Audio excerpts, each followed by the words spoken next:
حضرت ابو ذر غفاری رضی اللہ تعالی عنہ کی مثال بھی جو ہے وہ حضرت عیسیٰ علیہ السلام کی مثال ہے۔ فقیرانہ درویشانہ زندگی گزاری، حضور کی صحبت میں وقت گزرا، باقی ساری زندگی ایسے گزار دی۔ کہتے ہیں دخلت علی رسول اللہ صلی اللہ علیہ وسلم، ایک دن میں حضور کی خدمت میں حاضر ہوا۔ میں نے عرض کی حضور مجھے کوئی وصیت فرمائیے، مجھے کوئی وصیت فرمائیے۔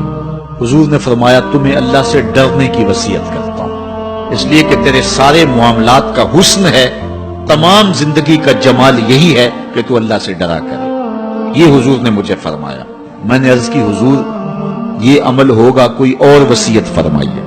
تو حضور علیہ السلام نے ارشاد فرمایا ایک تو قرآن مجید کی تلاوت کیا کرو، دوسرا ذکر اللہ کیا کرو، آسمان پر اس سے تمہارا ذکر ہوگا اور زمین میں تمہارے لیے باعث نور ہے، تمہیں من میں چراغاں نصیب ہوگا اور تمہارے لیے روشنی ہوگی ان دو کاموں کے کرنے سے۔ کل تو زدنی، میں نے عرض کی حضور اس پہ بھی عمل ہوگا، کوئی اور ارشاد فرمائیے۔ اللہ اکبر۔ حضور علیہ السلام نے ارشاد فرمایا تمہارے اوپر زیادہ خاموشی اختیار کرنا ہے، زیادہ باتیں نہ کیا کرو، لمبی خاموشی رکھا کرو۔ اس سے دو فائدے ہوں گے، ایک تو شیطان بھاگ جائے گا، دوسرا امر دین میں تجھے تقویت ملے گی۔ زیادہ باتیں کرنے والے کی زبان پھسلتی ہے، غیبت، چغلی، جھوٹ، بہتان، یہ سارے امراض، یہ ساری آفتیں جو ہیں وہ زبان کی ہیں۔ اس لیے کہا کہ زبان کی حفاظت کرنا، تو زیادہ لمبی خاموشی اور زیادہ لمبا سکوت اختیار کر لینا، اس لیے تجھے دنیا میں بھی فائدہ ہوگا، شیطان بھی بھاگ جائے گا اور تیرے دین میں بھی تجھے مضبوطی ملے گی۔ کل تو زدنی، کہتے ہیں رحمت کا باڑا بٹ رہا تھا، حضور علیہ السلام کے جو ہے وہ منہ سے نور نکل رہا تھا، میں نے جھولی پھیلائی ہوئی تھی، میں نے عرض کی حضور اس پہ بھی عمل ہوگا، کچھ اور ارشاد فرمائی۔ تو آقا کریم علیہ السلام نے ارشاد فرمایا میں تجھے نصیحت کرتا ہوں کہ تم زیادہ ہنسا نہ کرو، زیادہ ہنسنے سے گریز کرو، اس لیے کہ زیادہ ہنسنے سے ایک تو دل مردہ ہو جاتا ہے اور دوسرا چہرے کا جمال ختم ہو جاتا ہے، چہرے کی روشنی چلی جاتی ہے۔ ایماندار کے چہرے پہ ایک نور ہوتا ہے، جو شخص کہے لگا کر ہنسنے والا ہوتا ہے اس کا وہ نور رخصت ہو جاتا ہے۔ اسلام نے مسکرانے سے منع نہیں کیا، حضور علیہ السلام تبسم کی عادت رکھتے تھے۔ اعلیٰ حضرت نے فرمایا جس کی تسکین سے روتے ہوئے ہنس پڑیں اس تبسم کی عادت پہ لاکھوں سلام۔ ایک صحابی فرماتے ہیں میں نے حضور سے زیادہ مسکرانے والا کسی شخص کو نہیں دیکھا، چہرے پہ ہر وقت مسکراہٹ رہتی، مسکرانا اور بات ہے۔ اور وہ حضور نے ارشاد فرمایا نیکی کو چھوٹا نہ سمجھنا، اگرچہ تم اپنے بھائی کو خندہ پیشانی سے ہی کیوں نہیں ملتے ہو تو یہ بھی ایک نیکی ہے۔ وہ مسکرانا اور بات ہے، لیکن ضحک، ہنسنا، کہے لگانا، یہ جو ہے دل کو مردار کر دیتا ہے۔ اور دل کا مردہ ہونا کیا ہے؟ دل کا سخت ہو جانا۔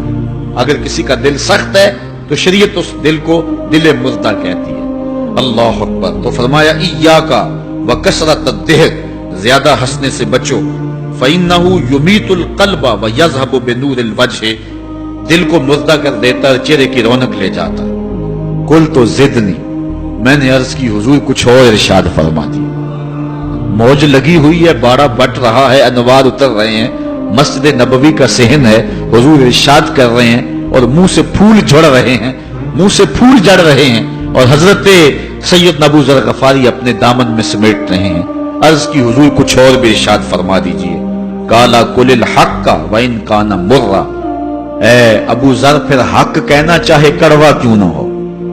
سچی بات کہنی کڑوی تو ہوتی ہے، بابا بلے شاہ نے بھی کہا نا سچ آنکھیں پامبڑ مچدا ہے۔ جب سچی بات کہو گے تو کئی لوگ ناراض ہو جائیں گے، اپنے بھی خفا مجھ سے ہیں، بیگانے بھی ناخوش کہ میں زہر حلاحل کو کبھی کہہ نہ سکا کند، بات وہی کہتا ہوں سمجھتا ہوں جسے حق، نئے ابلۂ مسجد ہوں نئے تہذیب کا فرزند۔ تو یہ تو سچی بات کرنے سے یقیناً بہت سارے لوگ ناراض ہوں گے، جن کے مفادات پہ زد پڑے گی تو وہ ناراض تو ہوں گے ہی ہوں۔ تو فرمایا اے ابو ذر قل الحق وان کان مرا، حق کہنا چاہے کڑوا ہی کیوں نہ ہو۔ کل تو زدنی، میں نے عرض کی حضور یہ بھی ہو گیا، کچھ اور عطا فرمائیے۔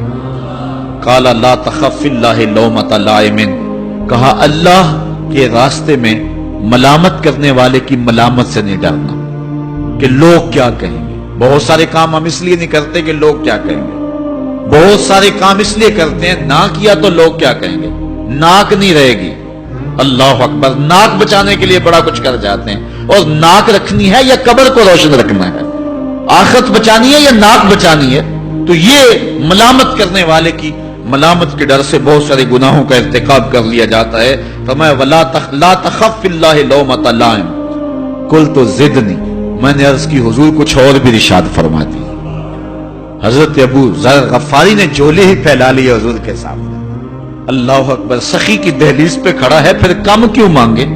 آواز پہ آواز لگا، اور بھی کچھ مانگ۔ یہ کیفیت بنی ہوئی ہے حضرت ابو ذر غفاری کی۔ کہتے ہیں میں نے کہا قلت زدنی، تو حضور علیہ السلام نے آخری بات جو مجھے ارشاد فرمائی وہ سنیے، کالا لیحجزک عن الناس ما تعلم من نفسک، اے ابو ذر اپنے عیب دیکھتا رہے تاکہ دوسروں کے عیب دیکھنے کا موقع ہی نہ ملے، اپنے من میں ہی اتر جا، تجھے اوروں کے عیوب دیکھنے کا موقع ہی نہ ملے۔